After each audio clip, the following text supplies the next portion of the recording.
मित्रों, देखिए आज की इस वीडियो में काफ़ी इंपॉर्टेंट बातें मैं आप लोगों से करने वाला हूं। जैसा कि आपने टाइटल देख करके आपको पता चल ही गया होगा, और अगर आप ऑस्ट्रेलिया में रहते हैं तो भी आपके लिए काफ़ी इंपॉर्टेंट है वीडियो, तो आप इसको अंत तक देखिएगा। और अगर आप इंडिया में रहते हैं, किसी दूसरे देश में रहते हैं, ऑस्ट्रेलिया आने की प्लानिंग कर रहे हैं, तो डेफिनेटली ये आपके लिए भी काफ़ी इंपॉर्टेंट होने वाली है वीडियो, तो इसको आप अंत तक देखिएगा, मेरी यही रिक्वेस्ट है। नमस्कार बंधुओं, मैं हूं आपका मित्र शक्ति पांडे, सिडनी ऑस्ट्रेलिया से, और स्वागत करता हूं अपने यूट्यूब चैनल पर। तो सबसे पहले मेरा निवेदन आप लोगों से यही है कि अगर चैनल को अभी तक आपने सब्सक्राइब नहीं किया है तो प्लीज़ चैनल को सब्सक्राइब कर लीजिए, और वीडियो को शुरू में ही लाइक कर दीजिए, क्योंकि कई बार बाद में फिर याद नहीं रहता है। तो वीडियो को लाइक कर लीजिए और एक कमेंट कीजिएगा, बताइएगा कि आपको मेरे वीडियोस कैसे लगते हैं, और हाँ, हो सके तो अपने मित्रों के साथ में शेयर कीजिएगा। तो चलिए देर न करते हुए आज के टॉपिक्स को शुरू कर लेते हैं। Hello everyone, as all of you know, I am a practicing accountant and registered tax agent, and this is specially for whoever is watching, especially in Australia. Please contact me for any services in relation to your tax matters. You can call me on these numbers. सबसे पहले इस video में बात करना चाहता हूँ कि ये देखिए, एवरी ईयर जो जुलाई महीना होता है, क्योंकि यहाँ पे जून एंड जो है तो फाइनेंशियल ईयर एंड होता है, और जुलाई 1 से यहाँ का नया साल शुरू होता है, आर्थिक वाला, धन वाला। तो ये लोग वीज़ा से रिलेटेड कई नए नियम जो हैं तो ये हर जुलाई से इम्प्लीमेंट करते हैं, और हर साल लगभग जो है तो जुलाई तक आते आते कुछ ना कुछ नए नियम बन जाते हैं। तो इस बार भी है। सो सबसे मेजर चीज़ जो हुई है अब की बार, जो कि एक जुलाई से इम्प्लीमेंट ऑलरेडी होनी शुरू हो गई है, वो है वीज़ा फीस। अब किसी भी प्रकार का वीज़ा हो, चाहे स्टूडेंट का वीज़ा हो, या PR का वीज़ा हो, या TR का वीज़ा हो, या जिस भी तरह का आप वीज़ा ऑस्ट्रेलिया का प्राप्त करने की पंक्ति में खड़े हैं, तो 1 जुलाई से उसकी फीसेस बढ़ गई हैं। अब जैसा कि पहले स्टूडेंट्स का ही स्पेशली बता दूं अगर आपको, तो पहले स्टूडेंट्स की 1600 के आसपास फीस हुआ करती थी, 1600 ऑस्ट्रेलियन डॉलर से बढ़ा करके और 2000 कर दी गई है। और ये इंडियन रुपीज़ में अगर इसको कैलकुलेट करें तो मोटा मोटा 90,000 से लगभग 1,10,000 के आसपास होता है। तो सबसे पहले तो आपको एक बड़ी वीज़ा फीस जो है आपको निकाल करके रखनी पड़ेगी। अच्छा, एक चीज़ जो कई दिनों से मैं देख रहा हूँ, मेरे वीडियोज़ में कमेंट्स आ रहे हैं कि हम शादीशुदा हैं, क्या हम आ सकते हैं? और एक सज्जन ने तो लिखा था कि भाई हमारे बच्चे हैं और क्या हम स्टूडेंट वीज़ा में आ सकते हैं? तो मैं यहाँ पर आप लोगों को ये चीज़ बड़ी क्लियर कर देना चाहता हूँ। बहुत अच्छा क्वेश्चन था, इसलिए मैंने इसको पिकअप किया है। हालांकि सवाल तो लोग बहुत सारे करते रहते हैं, लेकिन ये मुझे लगा कि ये रेलेवेंट है। तो ये जो फीसेस बढ़ाई गई हैं वो तो है ही हैं।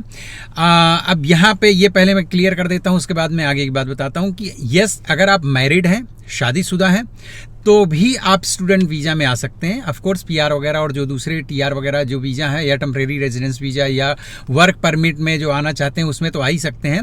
लेकिन स्टूडेंट वीज़ा के लिए भी अगर आप लड़की हैं और या आप लड़के हैं, मतलब हस्बैंड हैं या आप वाइफ हैं, दो में से कोई भी एक व्यक्ति स्टूडेंट हो, दोनों को स्टूडेंट वीज़ा की ज़रूरत नहीं पड़ती है। केवल आप हस्बैंड एंड वाइफ में से किसी एक को स्टूडेंट वीज़ा अगर मिल जाता है तो आप अपने स्पाउस को साथ में लेके आ सकते हैं। सिर्फ स्पाउस को ही नहीं, अगर आपके पास बच्चे हैं तो आप बच्चों को भी लेके आ सकते हैं, यानी आप स्टूडेंट वीज़ा में अपनी पूरी फैमिली के साथ यहाँ आ सकते हैं। और यहाँ पर अगर आप फैमिली के साथ आते हैं तो उसका अपना बेनिफिट भी है, वो भी बता देता हूँ आपको। यहाँ बहुत सारे ऐसे लोग मिलेंगे जो यंगस्टर्स हैं, शादीशुदा हैं, और उनके 1-2 बच्चे भी हैं। तो ये करना चाहिए, नहीं करना चाहिए, आपके विवेक के ऊपर छोड़ देता हूँ। लेकिन जो लोग यहाँ पर मैं देखता हूँ ऐसा करते हैं, काफ़ी सालों से मैं देखता आ रहा हूँ कि उनके बच्चे अगर छोटे हैं तो नाना नानी के पास या दादा दादी के पास में छोड़ करके आते हैं। क्यों आते हैं वो भी बताता हूँ। क्योंकि यहाँ आने के बाद में उनको पैसे कमाने होते हैं, फीस वगैरह के पैसे हर सेमेस्टर में आपको भरना होता है, सर्वाइव करना होता है। तो जो व्यक्ति स्टूडेंट हो, चाहे लड़का हो चाहे लड़की, हस्बैंड हो या वाइफ हो, तो उनको तो जो है तो करीबन 24 घंटे के आसपास टाइम मिलता है वर्क करने का। एक वीक में, मतलब एक हफ्ते में आप केवल 24 घंटे काम कर सकते हैं। किंतु अगर आप शादीशुदा हैं तो यहीं से आपका फ़ायदा शुरू होता है कि आपके स्पाउस को फुल टाइम काम करने का मौका मिलता है। तो वो जितना मर्जी उतना काम कर सकते हैं। वैसे फुल टाइम जो है 37.5 से 40 घंटे के आसपास माना जाता है। वो आप 40 घंटे के ऊपर भी काम करना चाहते हैं तो आपके स्पाउस कर सकते हैं। अच्छा, जो स्टूडेंट वीज़ा में है, तो जब यहाँ पर छुट्टियाँ होती हैं, चाहे आपके कॉलेज की, आपकी यूनिवर्सिटी की छुट्टियाँ होती हैं तब, या जब सरकारी छुट्टियाँ होती हैं तब आप फिर फुल टाइम जॉब कर सकते हैं। तो बीच में महीने, 1.5 महीने, 2-2 महीने के गैप्स होते हैं, उनमें आप फुल टाइम आप भी कर सकते हैं। लेकिन स्पाउस को लेके आने में क्या होता है कि आपको अपनी फीस के लिए कमाना, या पैसे सेविंग्स के लिए कमाना, सर्वाइव के लिए कमाना काफ़ी ईजी हो जाता है। मैं तो कहता हूँ कि आप अपने बच्चों को भी लेके आएँ। लेकिन बच्चों में क्या होता है कि फिर आप स्टूडेंट हैं तो आपके बच्चों की जो स्कूल की फीस वगैरह भी है वो काफ़ी ज़्यादा हो जाती है, तो उसको अवॉइड करने के लिए लोग मुझे लगता है ऐसा करते हैं। और फिर जब दोनों हस्बैंड एंड वाइफ आए हैं और एक को पूरा टाइम काम करना होता है, तो मुझे लगता है इसके लिए भी अगर कंफर्टेबल हैं तो आप नाना नानी दादा दादी के पास में छोड़ करके साल 2 साल के लिए, कि जब तक PR वगैरह नहीं हो जाते हैं तब तक के लिए कर लेते हैं। तो येस, मेरा उत्तर यही है कि आप हस्बैंड एंड वाइफ शादीशुदा हैं तो भी आ सकते हैं। उल्टे अगर आप शादीशुदा हैं और आते हैं तो आपको बहुत फ़ायदा है, क्योंकि एक दूसरे का आपको सपोर्ट मिल जाएगा। पढ़ाई करने वाला व्यक्ति जो है तो अच्छे से फोकस अपनी पढ़ाई में कर पाएगा, घर में भी सपोर्ट मिलता है, पैसे कमाने में भी सपोर्ट मिलता है। तो जैसे स्टूडेंट जो मेन बंदा है, जिसकी जो मतलब पढ़ाई करने आ रहा है, जिसके नाम पे स्टूडेंट वीज़ा है, उसकी जैसे 1600 से 2000 फीस हो गई है। तो इस स्पाउस की फीस भी बढ़ा करके अभी कुछ 1125 के आसपास हो गई है। अगर बच्चे हैं तो उनकी भी कुछ 440 के आसपास हो गई। ये सब फीसें बढ़ी हुई हैं। और उसके बाद अगर आप स्टूडेंट के बाद में TR अप्लाई करते हैं, TR का मतलब होता है टेम्परेरी रेजिडेंस वीज़ा, मतलब PR से पहले का जो प्रोसीजर के लिए एक वीज़ा है, उसमें भी सब जगह फीसेस बढ़ गई हैं। तो अब ये इन्होंने फीस बढ़ाई है। लेकिन यहाँ पर एक और गुड न्यूज़ भी है कि ऐसा नहीं, यहाँ की गवर्नमेंट थोड़ा सा तो चीज़ों को बैलेंस करने की कोशिश करती है कि अब जो आपका घंटे का आवरली जो रेट था यहाँ पर, मतलब जब आप काम करते हैं तो जो आपको तनख्वाह मिलती है वो यहाँ पर घंटों के हिसाब से मिलती है। अगर आप कैजुअल या पार्ट टाइम जॉब करते हैं तो अब वो हो गई है $24.95, $24.95 पर आवर की यहाँ पर सैलरी हो गई। कि अगर आप 24 घंटे काम करते हैं तो इसी हिसाब से आप लगा लें। ये ऐसा नहीं कि मैक्सिमम तनख्वाह है, ये मैक्सिमम $30, $40, $50, इट्स डिपेंड कि आप कौन सा प्रोफेशन में हैं, किस प्रोफेशन में और कब काम कर रहे हैं। कई बार अगर आप छुट्टियों में काम कर रहे हैं या ओवर टाइम काम कर रहे हैं तो फिर तनख्वाह ज़्यादा हो सकती है। ये बॉटम लाइन है, गवर्नमेंट ने डिसाइड किया है। हम जब आए थे तब लगभग $17 के आसपास थी, देखो बढ़ते बढ़ते जो है अभी $24.95, लगभग $25 के आसपास हो गई। तो मतलब ऐसा नहीं कि आपकी केवल फीस बढ़ाई है, लोगों के खर्चों के हिसाब से यहाँ पर सैलरी भी इंक्रीमेंट उसमें हुआ है। डेवलपमेंट हुई हैं 1 जुलाई से। दूसरी एक चीज़ जो सबसे ज़्यादा काफ़ी दिनों इधर पिछले 1 साल से जो है 1 साल 2 साल से ज़्यादा देखने को आ रही हैं, अभी हाल फिलहाल की रीसेंट घटना बता रहा हूँ। अभी ये चीज़ जो है, जो लोग ऑस्ट्रेलिया में ऑलरेडी रह रहे हैं, ऑलरेडी मैं क्या बोल रहा हूँ, तो जो लोग ऑलरेडी ऑस्ट्रेलिया में रह रहे हैं, चाहे PR हों, चाहे सिटीजन्स हों, चाहे इवन स्टूडेंट्स हों, अगर आपको भी लगता है कि आप कल को यहाँ पर अपना करियर बनाओगे, कल आप PR लोगे, सिटीजनशिप लोगे यहाँ की, तो ये आपको भी इम्पैक्ट करने वाला है। और ये सबसे बड़ी खतरनाक बात है, और वो ये है कि यहाँ पर बहुत सारी कंपनियां, इवन बैंक्स, फाइनेंशियल फील्ड की जो कंपनियां हैं, वो ये सब कुछ जो है आउटसोर्सिंग बहुत ज़्यादा कर रहे हैं। क्योंकि जब यहाँ के किसी व्यक्ति को एज एम्प्लॉय किसी कंपनी को रखना होता है तो उसको मतलब $1,00,000 की सैलरी देनी है। मैं एग्जांपल के लिए बता रहा हूँ, कोई फिक्स नहीं है, 80,000 भी हो सकती है, 2 लाख और 1.5 लाख भी हो सकती है, अलग अलग पोस्ट के ऊपर डिपेंड करता है। तो ये आउटसोर्सिंग में क्या है कि उनको वही 10,000 या 15,000 या 20,000 या $25,000 में उनको बाहर एम्प्लॉय मिल जाता है। तो इसकी वजह से यहाँ पर काफ़ी लोग जो हैं तो नौकरियों से निकाले जा रहे हैं, रिडेंडेंसी हो रही है। जब अभी मैं आपको एक रिसेंट घटना बता रहा हूँ कि जैसे यहाँ पर एक जो 4 बिग बैंक्स हैं, यहाँ पे सबसे बड़े जो 4 बैंक हैं उनमें से एक आता है कॉमनवेल्थ। तो कॉमनवेल्थ बैंक में 300+ एम्प्लॉयज़ को एक साथ में निकाला गया है, और उनको यही बोल करके निकाला गया कि भाई अब आपकी या तो पोस्ट खत्म कर दी गई है या आपकी ड्यूटीज़ नहीं है, काम नहीं है। और सेम पोजीशंस जो हैं इंडिया में इन लोगों ने एक्वायर की हैं वहाँ पे, मतलब एम्प्लॉय, ऐसा नहीं है कि इतने सारे 300+ लोगों का काम तो एकदम नहीं चला जाए, क्योंकि बैंक हैं काफ़ी प्रॉफिट में जा रहे हैं और इतने सारे एम्प्लॉयज़ हैं उनके पास में और इतना बड़ा कारोबार है, तो ये तो है नहीं। लेकिन इन लोगों ने बहुत सिलेक्टिवली जो है लोगों को निकाल करके और वहाँ पर अपने एम्प्लॉयज़ बिठा दिए हैं। तो उसको लेकर के लोग अब कोर्ट में गए हैं, और लोगों का यही लॉजिक है, तर्क है कि भाई अगर ये पोस्ट ही खत्म कर दी गई, क्योंकि मतलब अपने रिडेंडेंसी के जो कारण होते हैं उनमें यही सब चीज़ें होती हैं कि या तो ये पोस्ट खत्म हो गई और प्रोजेक्ट खत्म हो गया हो, तो ऐसा कुछ नहीं है। अब कोर्ट में क्या फैसला आएगा ये पता नहीं है, बट मुझे लगता है होपफुली जो एम्प्लॉई हैं उन्हीं के फेवर में आना चाहिए। तो ये केवल एक बैंक की बात नहीं है, इस तरह से बहुत सारी कंपनियां ऐसी हैं। देखिए जैसे हमारे एक जानने वाले हैं, लास्ट ईयर वो जहां जॉब करते थे तो उनके बॉस को कुछ प्रॉब्लम हुई थी, तो उन्होंने बेच दिया था अपनी कंपनी। अकाउंटिंग फर्म थी, छोटी 10-12 लोगों की मतलब एम्प्लॉई थे उसमें, और उस कंपनी को ख़रीदा मेलबर्न की एक बड़ी कंपनी ने, और वो बड़ी बनी ही इसलिए रही है क्योंकि हर साल वो 1-2 कंपनियाँ इस तरह से छोटी छोटी जो है एक्वायर करते जा रहे हैं और सारे एम्प्लॉयज़ को निकाल दिया उन्होंने, क्योंकि मतलब बिजनेस खरीद लिया लेकिन एम्प्लॉयज़ को नहीं लिया। पहले क्या होता था कि अगर आउटसोर्सिंग लोग नहीं करते थे तो एम्प्लॉयज़ के साथ में सबको ले लिया जाता था, फिर एक दो लोग अगर उनको नहीं चाहिए या नए लोग चाहिए, वो उस तरह से थोड़ी बहुत छटनी हो जाती थी।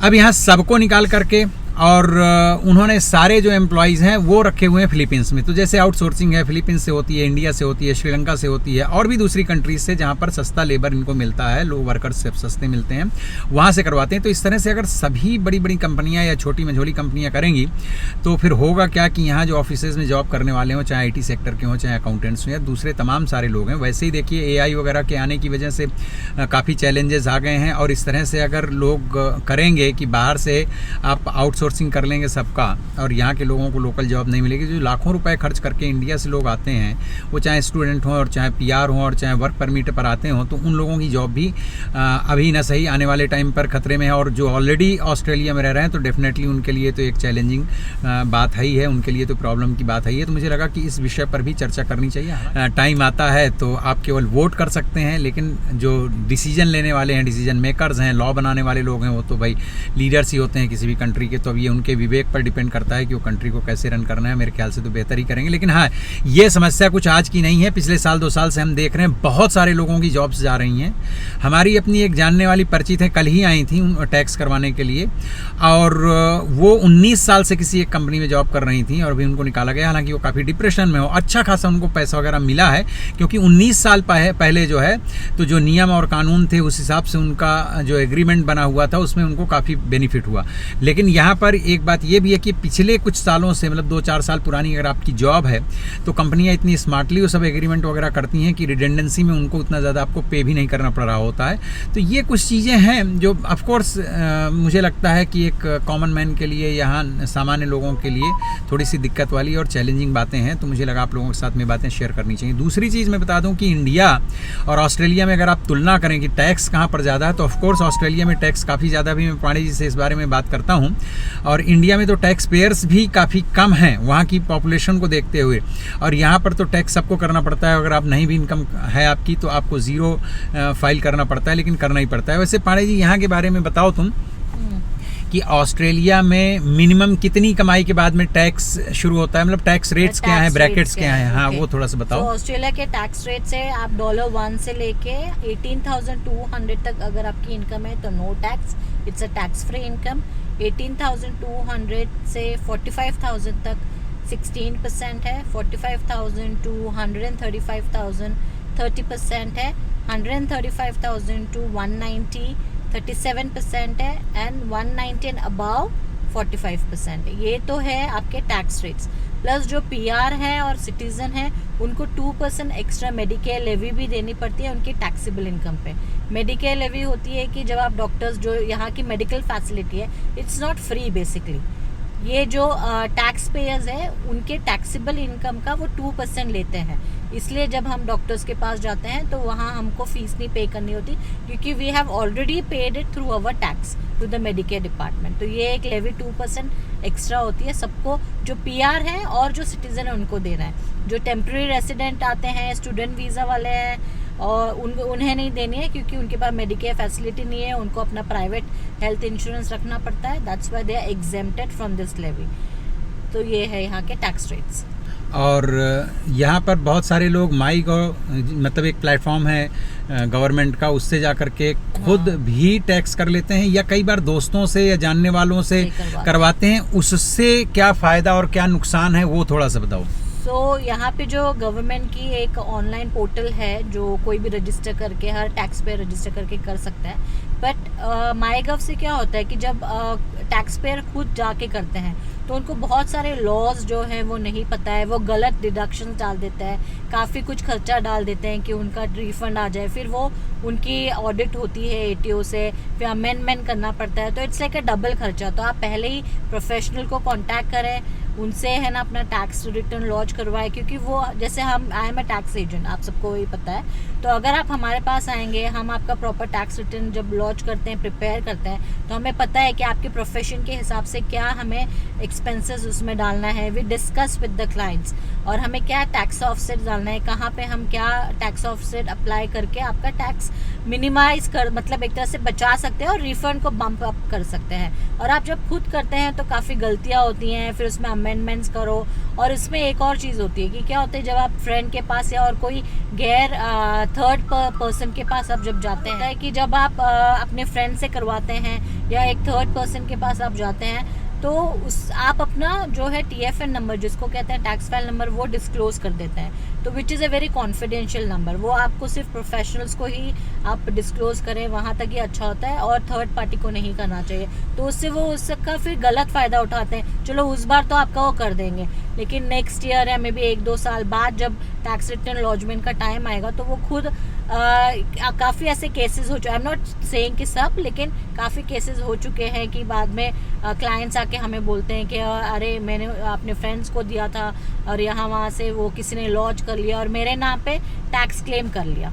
तो काफ़ी फ्रॉड्स होते हैं बेसिकली। तो बेटर है कि आप प्रोफेशनल को अप्रोच करें और अपना टैक्स रिटर्न प्रॉपर तरीके से प्रिपेयर करके लॉन्च करवाएं। अच्छा, ये जो है वो काफ़ी खतरनाक ढंग से क्लेम कर लेते हैं कि जैसे मेरे पास में है किसी का, और मैंने गलत ढंग से उस व्यक्ति का साल या 2 साल के बाद में TFN नंबर लेकर के डिटेल्स लेकर के वो क्लेम करूँगा, तो मैं बहुत सारे एक्सपेंसेस डाल करके और मैक्सिमम टैक्स क्लेम कर लूँगा और एक मैनिपुलेटेड जो है बैंक अकाउंट दे दूँगा। तो उसमें गवर्नमेंट आपके, क्योंकि यहाँ विदिन 2 वीक्स टाइम जो है आपका रिफंड आ जाता है, पैसा जो है टैक्स एक बार टैक्स फाइल करने में बैंक अकाउंट में आ जाता है।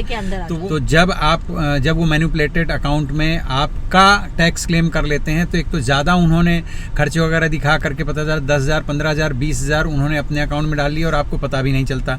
बट ATO मतलब यहाँ का जो ऑस्ट्रेलियन टैक्स डिपार्टमेंट है, वो आपको पकड़ेगा, आपको पूरा पैसा रिफंड भी करना पड़ेगा और आपके ऊपर तमाम सारी प्रॉब्लम्स आएंगी। तो या तो आप खुद कर रहे हैं तो ठीक है, आप थोड़ा बहुत लर्न करके अगर करते हैं तो ठीक है, नहीं तो इतना ज़्यादा कोई, अगर आपकी सिंपल इनकम है तो कोई बहुत ज़्यादा एक्सपेंस नहीं होता है, $100-200 का फ़र्क पड़ता है। लाइक आप अगर प्रोफेशनल से करवाते हैं तो अच्छी बात है। तो मुझे लगा ये कुछ चीज़ें हैं जो आप लोगों के साथ में चर्चा करनी चाहिए थी। अगर वीडियो आपको अच्छा लगा हो तो चैनल को सब्सक्राइब कीजिएगा, वीडियो को लाइक कीजिएगा और कमेंट करके बताइएगा कि आपको हमारे वीडियोस कैसे लगते हैं। दोस्तों के साथ में शेयर कीजिएगा, पता नहीं किसका क्या फ़ायदा हो जाए शेयर करने से। तो मित्रों, आज हम जा रहे हैं सिटी। जाना किसी और काम से था, क्योंकि हमारा पासपोर्ट आया था। लाइक मेरा तो सेकंड टाइम ऑस्ट्रेलिया का पासपोर्ट रिन्यू होकर के मेरा और पांडे जी का आया है। तो चूँकि इंडिया के लिए OCI कार्ड होता है, तो OCI कार्ड में भी अपडेट करना पड़ता है। तो पूरी जानकारी नहीं थी, तो हमने सोचा था कि वहाँ जाएंगे। VFS है, इंडियन जो कॉन्सुलेट की ऑफिस है, तो वहाँ ये सारे काम होते हैं। तो हमें लगा वहाँ जाके बात करना पड़ेगा, क्योंकि पिछले 1 हफ्ते से हम लोग फ़ोन पे ट्राई कर रहे थे, तो फ़ोन कोई पिक नहीं कर रहा था। बट आज इन्होंने जो है बात की है, उन्होंने सारे लिंक वगैरह भेज दिए हैं कि वहाँ आने की ज़रूरत नहीं है, कोई पैसे वगैरह भी नहीं लगेंगे और हमें सारी डिटेल ऑनलाइन ही सबमिट करने हैं, तो हमारे OCI में वो अपडेट हो जाएंगे। पर अब चूँकि प्लान बन गया था सिटी जाने का, और कल से अंशिका की 2 वीक की छुट्टियाँ ख़त्म हो जाएंगी and she will go to school, like कल से स्टार्ट हो जाएगा।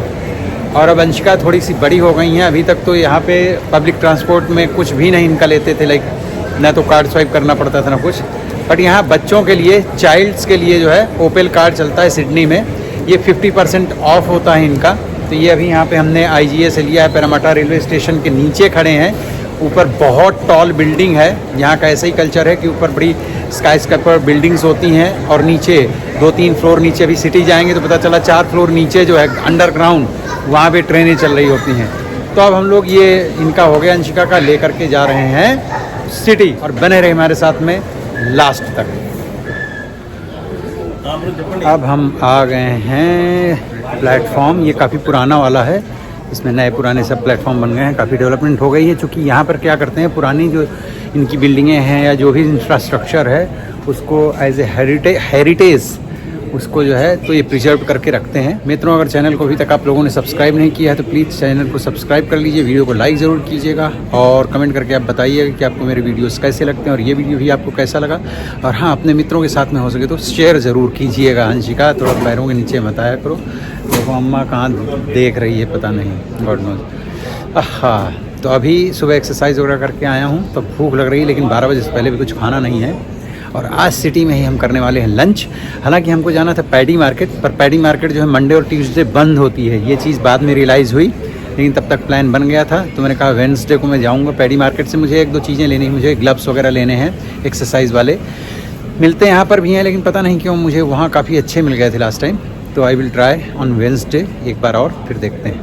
We have arrived on the train and now we're going to Wynyard. Wynyard means where? In the city. It's a city. City, one of the stations. One of the stations in the city. CBD. CBD. Next stop is Lincoln, followed by Strathfield. Next stop, Lincoln. यहाँ से हमारा office दिखाई देगा ना? निकल गया कि नहीं? नहीं, अभी आएगा। ये चटकाज निकलेगा अभी। ये है चटकाज, और इसके बाद हमारा ऑफिस। ये राधे आया, ये गया ऑफिस। तो ये देखिए मित्रों, आ गए। ये जो आपको टावर दिखाई दे रहा है ना, ये इसके नीचे 4th floor, underground 4th floor में वहाँ पर स्टेशन था। थोड़ा सा डार्क था, इसलिए मतलब ऐसा नहीं था कि वहाँ पे वीडियो बन ही नहीं सकता था, पर थोड़ा डार्क था तो मुझे लगा कि चलो ऊपर जा कर के ही रिकॉर्डिंग करेंगे। तो अब हम आ गए हैं। ये है जॉर्ज स्ट्रीट और सामने है टाउन हॉल। मैं आपको घूम करके दिखाता हूँ।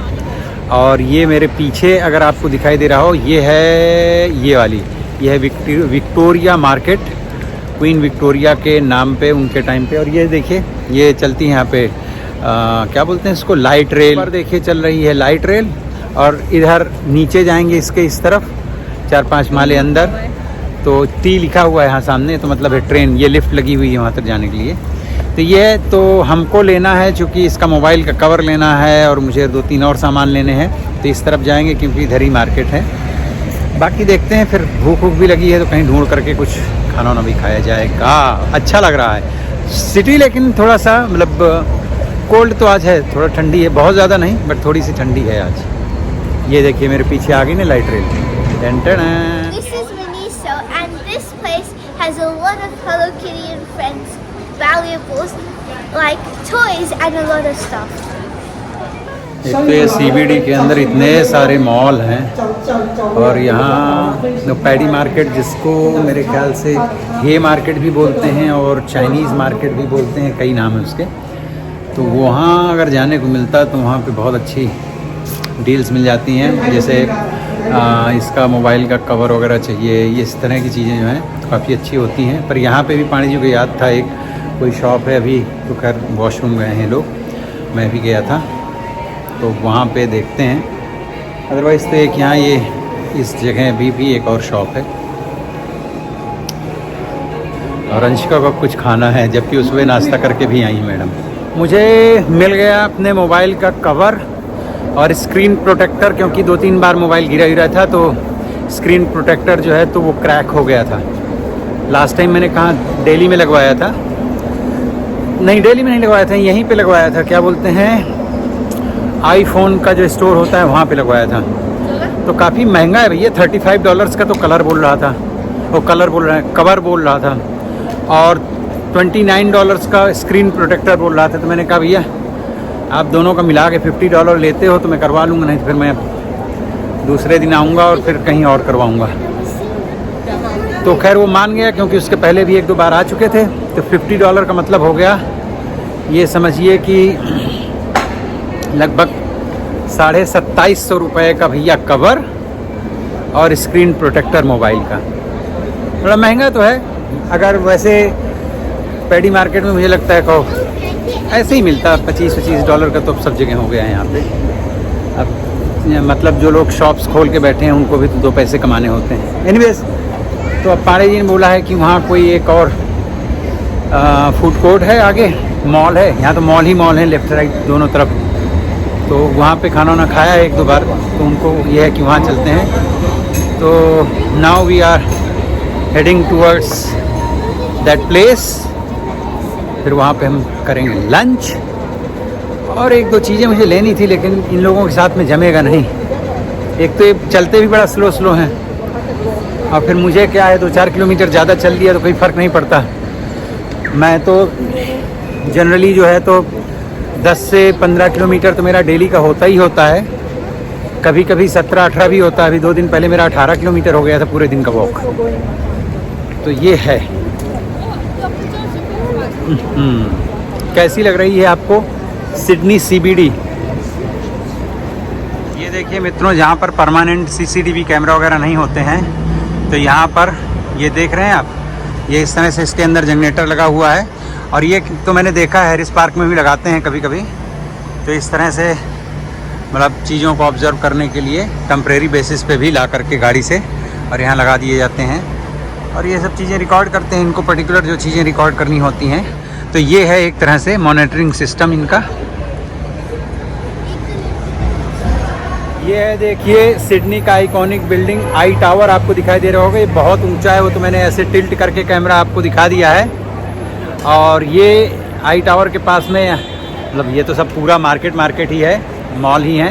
तो अभी यहाँ पे है फूड कोर्ट, तो हम जाएंगे। ये देखिए यहाँ पे क्रॉस करने के लिए इस बिल्डिंग से इस बिल्डिंग में जाने के लिए ऊपर फर्स्ट फ्लोर में ही बनी हुई है, बना हुआ है, इसको क्या बोलेंगे पता नहीं, जो भी बोलते हैं भैया, लेकिन उससे आप जा सकते हैं अंदर ही अंदर। काफ़ी खूबसूरत जगह है।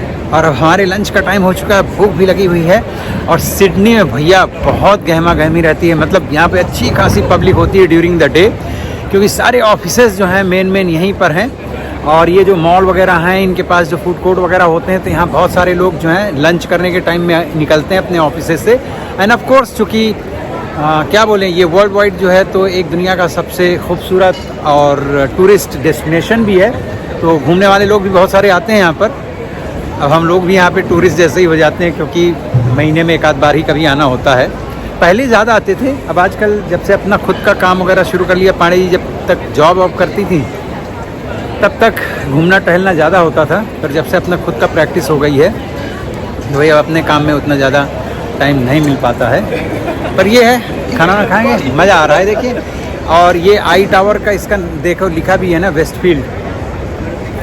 हाँ, और यहाँ बहुत सारी बिल्डिंगें अभी भी बन रही हैं। तो अब ये है देखिए नीचे फूड कोर्ट।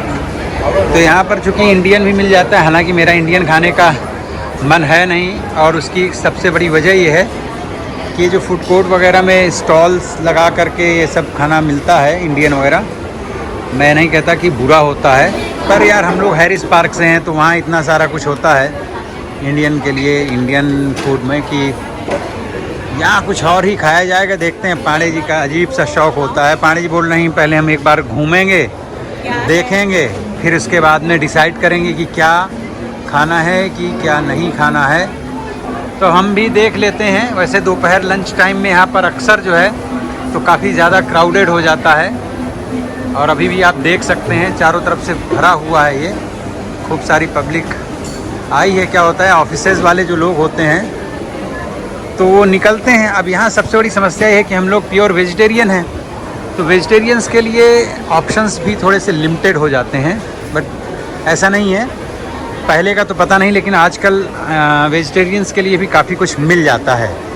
ऐसा नहीं कि आप पूरा फूड कोर्ट घूम के चले जाएं और आपके लायक कुछ मिले ही नहीं, मिल जाता है, पर हाँ उतने ऑप्शंस नहीं होते हैं। ये है। तो आगे भैया हम अपने हैरिस पार्क रेलवे स्टेशन। क्यों अंशिका, अच्छा लगा खाना? मज़ा नहीं आया ना? इतना अच्छा है, 3-4 चीज़ें अलग अलग लेके खाया, वॉजंट सेटिस्फैक्ट्री। एनीवेज काम चल गया है। अब तो मैं जूस पीऊँगा। क्या क्या क्या क्या क्या, एक इधर आ जाओ। क्या? So we ate Thai food and Mexican.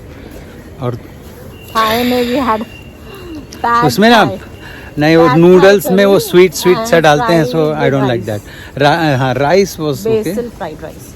वो ठीक है, राइस अच्छा था। क्या था? और बाकी तो हमारा सिंपल अंशिका चिप्स लेके आई थी मैकडोनल्ड से, दैट वाज आल्सो ओके। तो यस, अब आ गए हैं भैया, एज यूजुअल काम शुरू हो जाएगा, ऑफिस पहुंच रहे हैं। I think so hardly it will take 1 minute from station to my office, it's very close.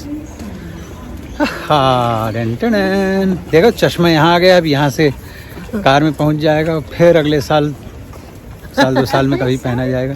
आज मैं वैसे गया था कि सन ग्लासेस यहाँ पे होता है ना, उसको भी आप टेस्ट करवा सकते हैं। मेरे पास में है एक set, but I want different frame, so I was trying to get there, but मिला नहीं है। कोशिश किया कि वहाँ पे डिफरेंट फ्रेम का मिल जाए तो मैं टेस्ट करवा के बनवा लूँ।